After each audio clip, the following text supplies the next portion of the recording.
Welcome to Baja Window to the South. I'm Olga Sanchez La Vega. And I'm Denitza Garcia. Baja Window to the South, it's a weekly program that showcases the best of Baja California. In this occasion from Sayan Campestre, so beautiful. And Olga, please join us because we're gonna go to the Walk of Fame of Tijuana, this wonderful event. Congratulations, everyone. The Tijuana Walk of Fame was celebrated a few days ago at the Sunky Stadium. This was the 19th year honoring different personalities and talents from Tijuana, Baja California in many different areas. Mr. Jose Galicot, the creator of the Walk of Fame, spoke to us about this magnificent event. I am very proud of this project because every year we bring people from that in Tijuana that are famous all over the world. And this time you will see how many beautiful people there are. We already have 230.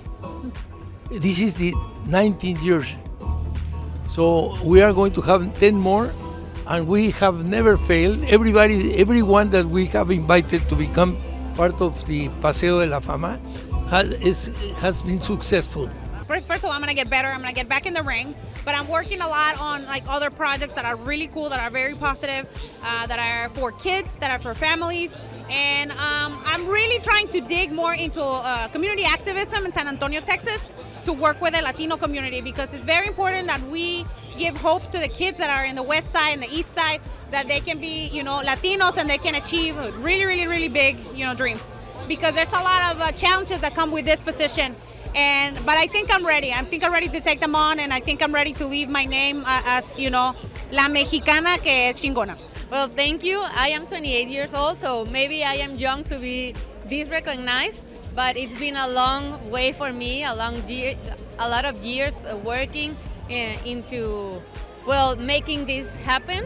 So it's just I've been enjoying it because this is what I love, so even that I have made some sacrifices, it's all been worth it. On this 22nd edition of the Tijuana Walk of Fame, they recognize the career, effort, and hard work of artists, athletes, doctors, producers, chefs, wrestlers, among others, that are actually famous and known nationally and internationally.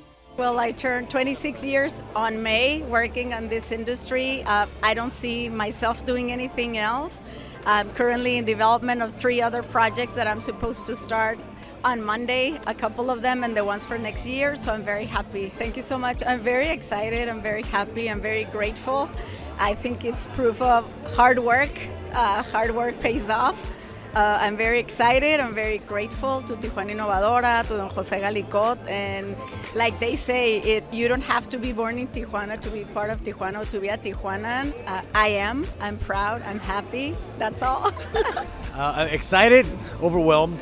It's something that you don't expect, you never expect. As a cook, it's nothing you work towards to, but it's overwhelming to say the least. It just makes you think about everybody that's helped along the way, my team at the restaurant, all the nonprofits that do a lot of work. So it's like a collective, job or work that you do through the years, and it's amazing to be here, and I'm really honored. Basketball team, the professional basketball from Tijuana, and we've won the championship 3 times in the 7 or 8 years that we've had the team, and it feels good when the stadium is full and everybody jumps when we make a basket, and especially when we win the game or we win the championship. It's really, it brings a lot of good feelings to everybody. Everybody's proud of being from Tijuana. Everybody's part of being part of the team, so it's really, it gives very good memories. We have this stadium that we built, that we opened the day before the pandemic. We played 3 games and we had to shut it down for obvious reasons.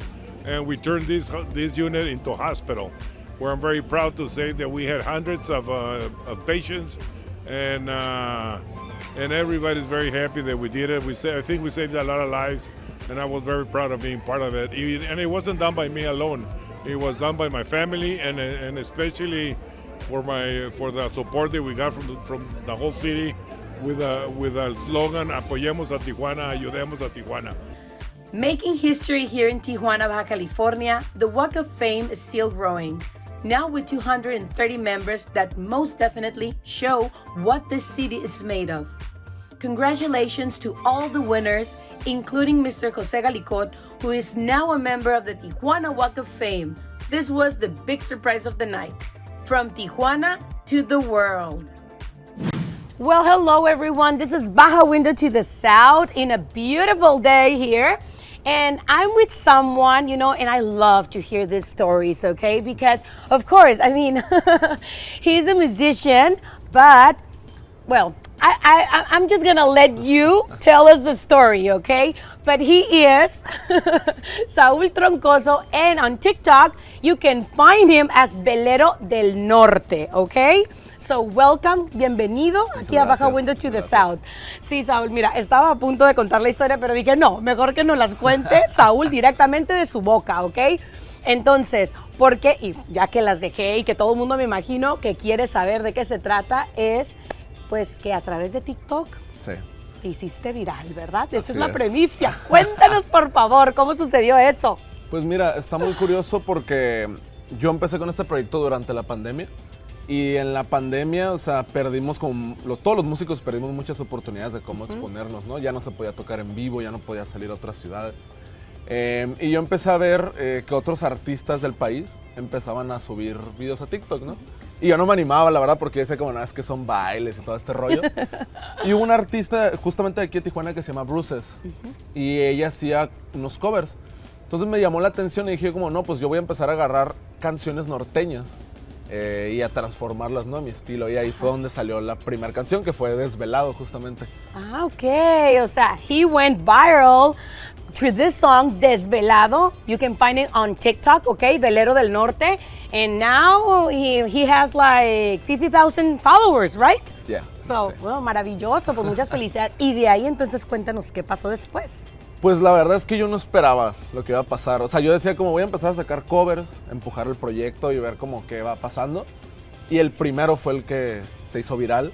Y fue una cosa de la noche a la mañana, como de película, pues, sí, o sea, sí. que yo dije como, ¿qué onda con esto? Nunca había estado como con tanta exposición. Y para mí fue muy interesante porque empecé a conectar con gente de otras partes del país. De repente me hablaban personas que yo admiraba. Y que para mí era como sorprendente, no sé, como poder hablar con ellos por eso. Pues. Wow, that's amazing. Imagine, you know, one day you're like trying to see what are you gonna do and just creating, and the other day you just made a video, right, of this cover, and then boom, viral. The next day you have like, you're through this platform, everybody's looking at you and following you and calling you, okay? Like people that he admire a lot, you know, start to call him, so that's great, that's amazing. Ok, entonces, ahora dinos, Saúl, ¿qué sigue para ti ahora? Ahorita que estás, ¿cuál es tu objetivo? Pues ahorita yo sigo pensando en que TikTok es como una plataforma que me empuja. No es la prioridad para mí. Claro. O sea, sí he aprendido a diferenciar como de, ok, soy más un artista que un TikToker, ¿no? Claro. Entonces ahorita yo estoy muy concentrado en trabajar en un nuevo disco. Pero para mí TikTok sigue siendo la plataforma para estar empujando, porque mucha gente me conoció a través de esa plataforma. Claro. Y no sé, para mí es como tratar de aprovechar que llegué muy temprano a esa plataforma. Por supuesto, y me imagino que hay mucho agradecimiento también. Sí, también. O sea, la verdad es de que creo que nunca había sentido el cariño por mi música hasta ese momento, pues. O sea, la gente que conocí ahí, la gente que llegó a mi proyecto, es gente que se enamoró mucho de las canciones y que yo, no sé, como que es un agradecimiento muy grande el que tengo, ¿no? Sí, no, definitivamente. I mean, he was telling me he's very grateful, you know, to be in that platform, to have that opportunity, TikTok, but of course, the music is the most important thing for him, right? So TikTok is just like the platform, but very grateful about it again. Por favor, diles a nuestra audiencia dónde te pueden encontrar. Pues me pueden encontrar como VeleroNorte. Lo que es las plataformas donde más me muevo es TikTok e Instagram. Y para escuchar mi música es Spotify, YouTube, Apple Music, por todos lados. Ah, okay. So he is all over the place, ladies and gentlemen. Okay, Spotify, YouTube, IG, o sea, Instagram, and of course TikTok. You can check him out. He's very cool, let me tell you. You know, I was like looking at his videos and everything, and I'm like, wow, this guy really has talent, right? Like, you're a natural, eres un natural, Gracias. así, o sea, it's just, you know, so that's, in the world we're living now, en el mundo que estamos viviendo ahora, ¿estás de acuerdo que las plataformas digitales, o sea, eso es el empuje que nos están dando? ¿Qué no me puedes decir sobre eso? Pues mira, yo cuando estaba más morro recuerdo mucho que para mí el pensar en hacer un disco era como algo muy lejano. Pues yo pensaba como tengo que ir a un estudio profesional, tengo que estar en una disquera, toda esa clase de cosas como que uno ve del pasado, ¿no? Pero yo ahorita me he dado cuenta de que sí hay una facilidad, no en el sentido como de, lo puedes hacer más fácil que antes, pero que no está como este monopolio de disqueras ni todo este rollo. Entonces ves todos los días un montón de artistas que justo por TikTok se hacen virales, que de repente sacan una canción y la gente la empieza a utilizar y de repente ya están tocando en Coachella o en festivales grandísimos, ¿no? Sí, y eso se me sí. hace a mí como algo bien bonito porque pienso como son personas que quizá no hubieran tenido la misma plataforma si hubieran dependido de una disquera quizá. Ay, Saúl, bueno, otra cosa ¿qué le dirías tú a aquellas personas ahorita que estuvieron en ese mismo lugar que tú estuviste, creando, no haciendo lo tuyo, pero que pues a lo mejor no se animan, no se quieren animar o como dices, fue algo inesperado que de repente te hayas hecho viral? Pues mira, la verdad, yo creo que lo primero que tiene que hacer la gente es darse un clavado por TikTok, ponerse a ver primero, porque muchas veces está como este prejuicio, pues como lo que yo te decía, como yo pensaba que eran puros bailes o puro de ciertas cosas, pero al final es como tratar de imprimir la esencia del proyecto que uno tiene en TikTok y hacer algo con lo que tú mismo te sientas cómodo también. Claro. Y la gente al final va a conectar con eso. Sí, y aventarte, ¿no? Sí, así es. Sabes que yo siempre he dicho que siempre todos tenemos algo muy único que mostrar, ¿no? O sea, tú único de Saúl, Sí. yo de Denise y cada totalmente. uno, ¿no? Y eso a veces es como que también lo que hace la diferencia, Así creo es. yo, ¿verdad? Bueno, de todas maneras, Saúl, no sé si algo más que quieras agregar para nuestra audiencia. Ya, todo, muchas gracias Nosotros por la muy invitación. contentos de tenerte aquí con nosotros y deseándote todo el éxito del Muchas mundo, gracias. de todo corazón, que se te abran más puertas y todos los caminos, ¿ok? Muchas gracias. I'm just wishing him all the best, of course, to this platform and in other platforms.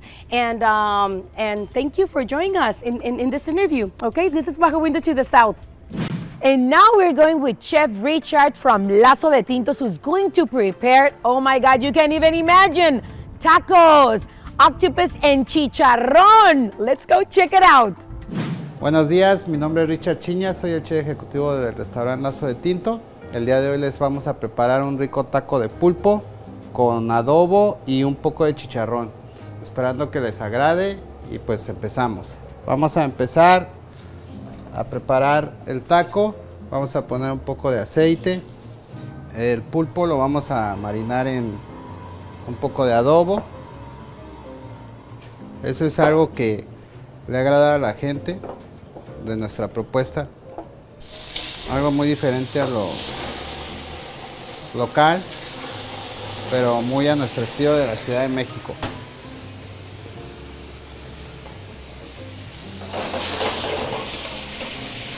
Vamos a freír el pulpo con un poco de aceite, con ajo.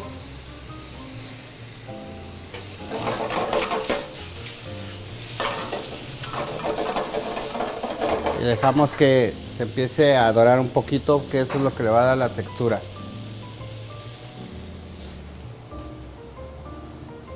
Por este lado, pues en lo que se va cociendo el pulpo, vamos a empezar a armar lo que es el montaje, que lo sugiero yo con un poquito de limón. Le vamos a poner un poco de cilantro y un poco de cebolla.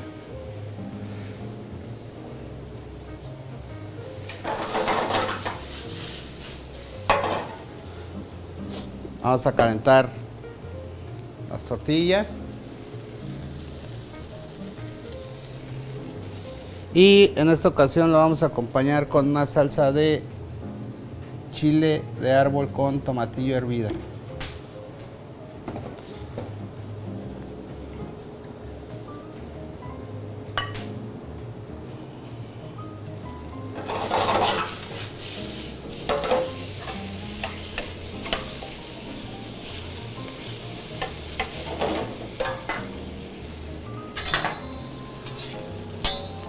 Una vez que ya estén calientes las tortillas, ahorita vamos a proceder a montar el taco. Todos estos tacos los tenemos pues en la carta del restaurante. Cuando gusten, pues los esperamos aquí.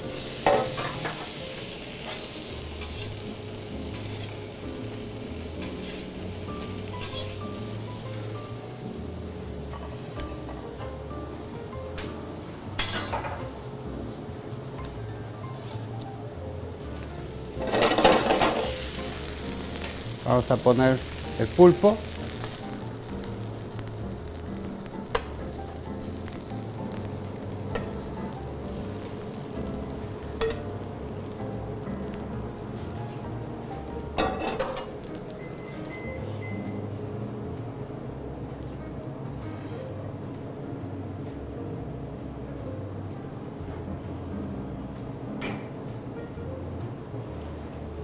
Lo vamos a decorar con un poquito de chicharrón picado para darle el toque crunchy.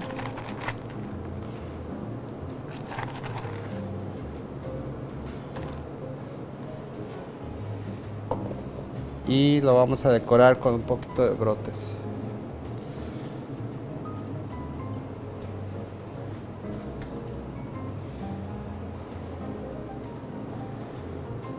Por lo regular, esto es lo que acostumbramos servir aquí en el restaurante, esperando que sea de su agrado.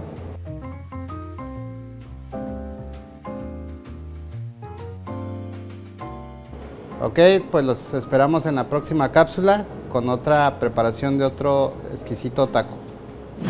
And today we are here with Sócrates. And Sócrates, thank you so much for inviting us into your beautiful world, your art studio. Please tell us about Perro y Arena. What is this about? Everything. We want to know it all. Yes, thank you. Thank you for coming in and inviting me to be part of this project. My name is Sócrates and I'm a ceramics artist based in Tijuana. My project Perro y Arena is focused on creating clay figurines, both functional and decorative, and inspired by the flora and fauna of the Californias, both in the US and Mexico. And that fauna being the animals that coexist with us in our daily life, like the coyote, the jaguar, the hare, the birds, and all these animals that we live with. And you have created these beautiful creatures that have traveled outside of just Tijuana. So tell us about your project that you have had in a couple of museums, and I know that you're getting ready to travel.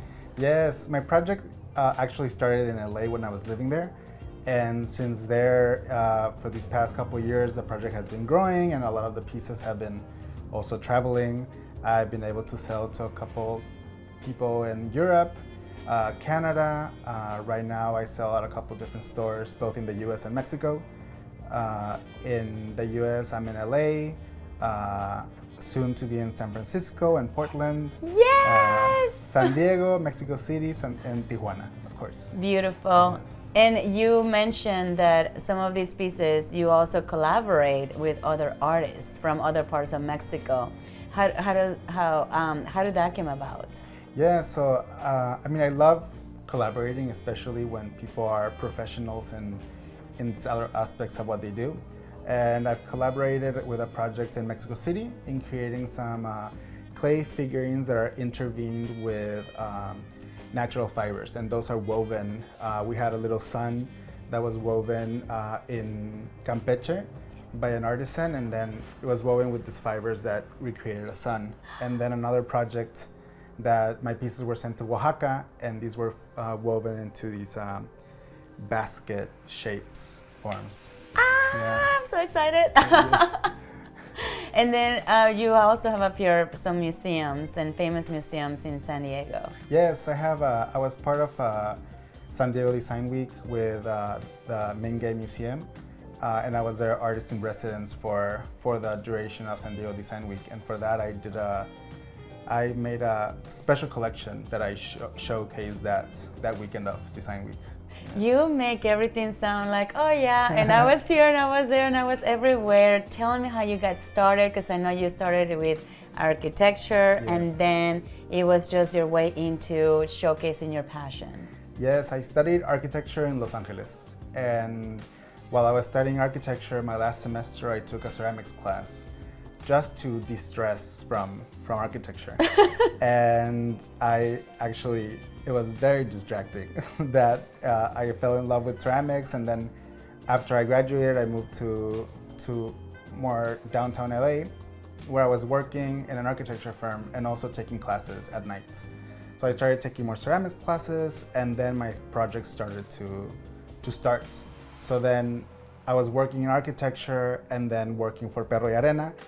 And then last summer, it came the time where I had to make the decision whether I went full-time with Perro y Arena or I continued this hobby project. Wow, congratulations Yes, for turning your hobby, which you. was your passion, Yes. and what help you stay calm.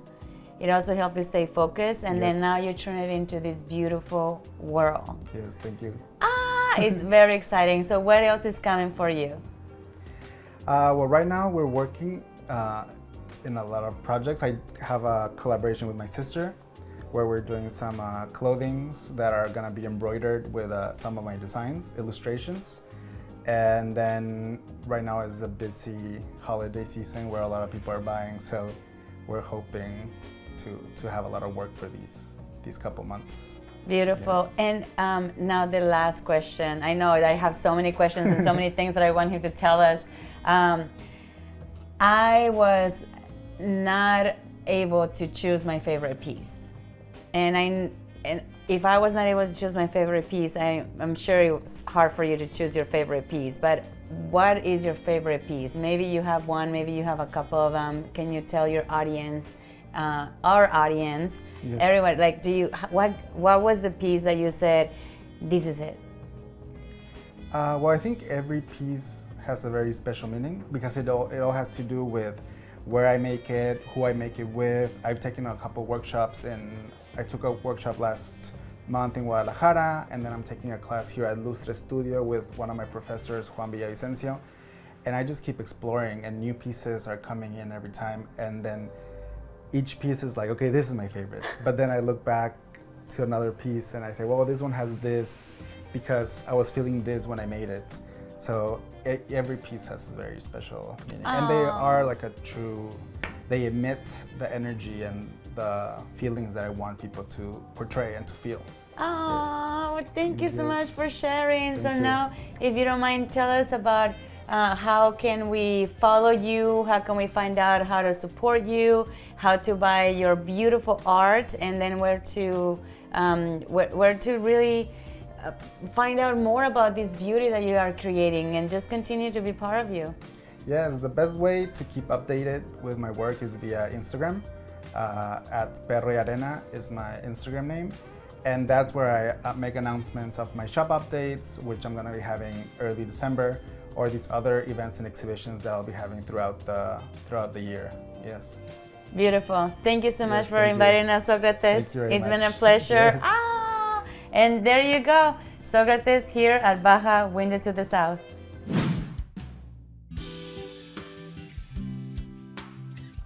Hello again, welcome to Baja Window to the South. I'm Martín San Román.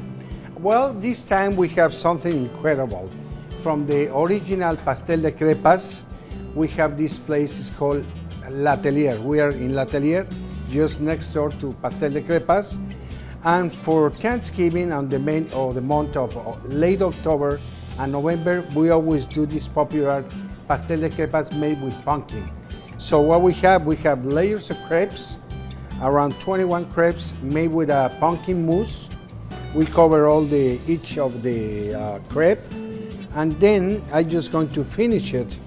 What I do, I have some pumpkin puree that I'm gonna put here in the middle, because that's where I'm gonna put the chocolate, okay?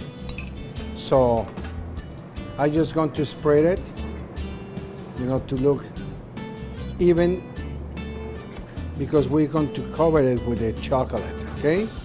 And this popular cake is becoming very famous in Tijuana, and the creator of the pastel de crepes. And now we have 12 different flavors, okay? And this one is one of the favorites that you can call ahead of time and you can order. And you can come and pick it up, okay? When you visit Tijuana, it's a must that you stop by and try this amazing cake. So we put the puree, and then I'm just going to put the chocolate. This is a white chocolate made with orange, a pumpkin flavor. You can find this chocolate also in stores, okay? And I'm just going to make sure that I cover all the cake, okay? It's a little bit messy, but I will make it look nice, okay? I just have to go a little bit faster. And besides this flavor, we have lavender, we have an amazing white and dark chocolate. We have also a famous one is the citron. It's made with a lemon, which I use the typical Irish Scottish lemon curd. And with that, I make it look very, very, very nice. So I just take the extra of the chocolate, just trying to make sure that it sticks well to the cake. Okay. I'm just gonna take it out and take the rest that I don't need.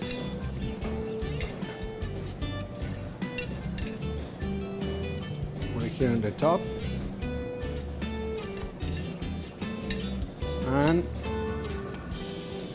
bingo, here's the cake, just for me to finish it, okay? So now we just put some strawberries, again, covered with the chocolate and some garnish, made as well with chocolate, okay?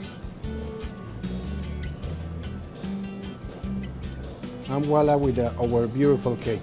And now just to finish the presentation, I will put it on in the original box. It's gonna be easy for me to take out those lobs. We have this beautiful cake box. And this is the way this beautiful cake looks. You have to come and try this amazing cake. It's the pumpkin pastel de crepes. Okay, and thank you again for watching. I invite you to come and visit us. We open every day from 8 o'clock to 10 p.m. We serve breakfast, lunch, and dinner. And of course, we have an amazing Sunday brunch. We'll see you again. We'll be cooking another amazing dishes in another episode of Baja Window to the South. Hasta pronto.